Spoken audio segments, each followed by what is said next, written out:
যেভাবে লেখা আছে আমি সেভাবেই পড়ছি।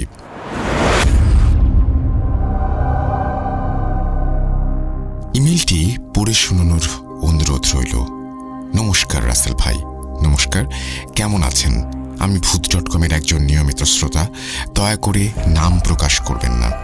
বর্তমানে জাতীয় বিশ্ববিদ্যালয় থেকে গ্র্যাজুয়েশন করছি।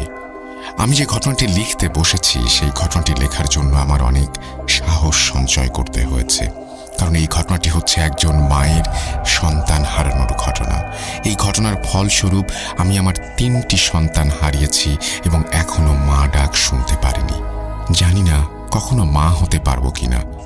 তবে কেন এই কথা বলছি ঘটনার শেষে জানতে পারবেন। বেশি কথা না বাড়িয়ে ঘটনায় চলে যাই।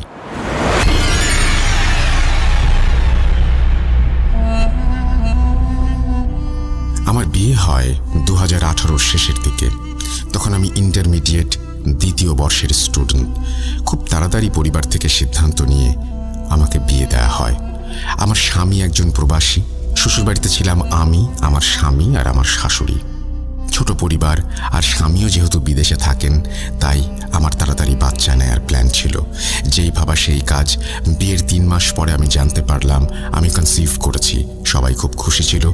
এর কিছুদিন পর এক দুপুরে আমি ঘুমের মধ্যে একটা স্বপ্ন দেখি। আমি দেখলাম আমার স্বামী আর আমার শাশুড়ি আমরা ড্রয়িং রুমে বসে আছি। এমন সময় দরজায় কলিং বেল বাজলো।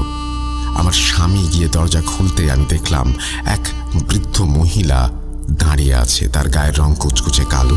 কালো রঙের শাড়ি ছিল তার পরনে, চোখ ছিল লাল টকটকে, হাতে একটা লাঠি ছিল, কাঁধে একটা ঝোলা। আমি তাকে জিজ্ঞেস করলাম, কে আপনি, কি চাই? মহিলাটি তখন তর্জনী আঙুল আমার পেট বরাবর তুলে পুরুষ এবং নারী মিশ্রিত কণ্ঠে বলল, তোর পেটে যে আছে তাকে আমি নিয়ে যাব। এই বলে মহিলাটি অদৃশ্য হয়ে গেল এবং সাথে সাথে আমার ঘুম ভেঙে গেল।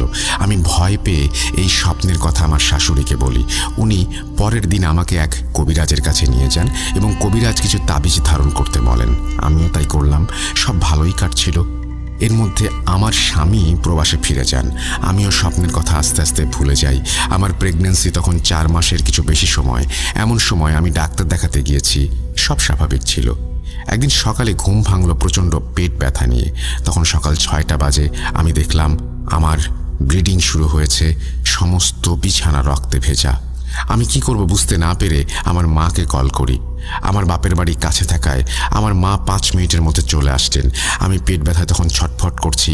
আমাকে নিয়ে আমার মা মাসি বের হন ডাক্তারের কাছে নিয়ে যাওয়ার জন্য, কিন্তু শুক্রবার থাকায় ডাক্তার পাওয়া যাচ্ছে।